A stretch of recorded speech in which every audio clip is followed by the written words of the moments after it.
har'a kan wajjin ilaallu akkamitti akka Poppo Live download goonee fayyadamuu akka dandeenyu wal wajjin ilaalla jechuudha.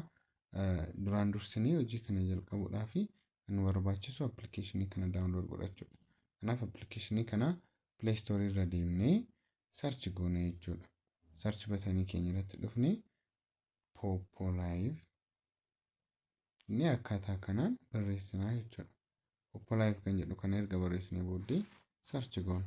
Search edda goonee booddee asitti kan kee install waan ta'eef install hin jedhu open jedha. Sababni isaa ani install godheera waan ta'eef jechuudha. Keessan garuu install jedha. Install kan jedhu tuttu ani open godhee isinitti agarsiisa jechuudha. Sana booddee open kan jedhu erga tuttanii booddee fuula kana isinitti agarsiisa. Fuula kana irratti karaalee sadiin login jechuu dandeessu. Tokkoffaa Google keessaniin, lammaffaa Facebookiidhaan, sadaffaan immoo lakkoofsa bilbilaa keessaniin login jedhachuu dandeessu. Facebook yoo barbaadan kunuunta isaan lammaffaaf tokkoffaa jiran kana tokkodhaan seenuu dandeessu Google Facebookiidhaan. Lakkoofsa bilbilaatiin yoo barbaadan immoo kunoo ishee walakkaarra jirtu kaniin login jechuu dandeessu. Jalqaba ishee kan accept gochuu qabdu.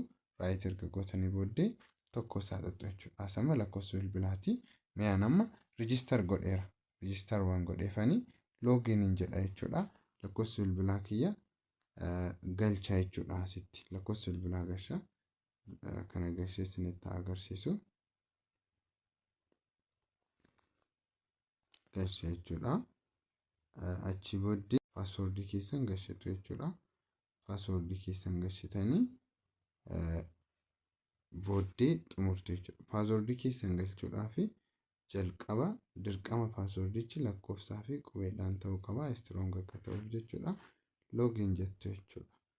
Anamma haaraa waan hin taaneef login naa jedha. Keessan garuu koodii isin gaafachuu danda'a. Erga irra seentanii booddee fuula kana isinitti agarsiisa. Fuula kana isinitti agarsiisa. Login jedhee waan seeneef isin garuu kan isin gochisu qaba. Erga seentanii booddee ayikanoota garaagaraa jira asirra. Ayikanoota kana keessaa warreen jala kanatti argaman keessaa isa dhuma shanaffaarra jiru kana itti buutu jechuudha. Ayikanoota kana gaafa tuttanii fuula kana isinii fida. Fuulli kuni bakka itti akkaawuntii keessan hundumaa cheek itti godhattan, akkaawuntii keessan maaneej itti godhattanidha. Erga seentanii booda akkaawuntii keessan certify gochuu qabdu jalqaba jechuudha. Certify gochuu qabdu. Certify gochuudhaaf bakkee kana tuquu qabdu. AUTH yookiin authentication ishee jettu kana tuttu jechuudha. San booddee al tokko erga isa tuttanii booddee fuula kana isinitti agarsiisa. Kan kiyyaa certified jedha. Amma kuni certified jedha. Keessan irratti garuu face authentication jedhee go isiniin jedha. Ishee go jettu san al tokko tuqxu jechuudha. Akkas fuula kana isinii fida.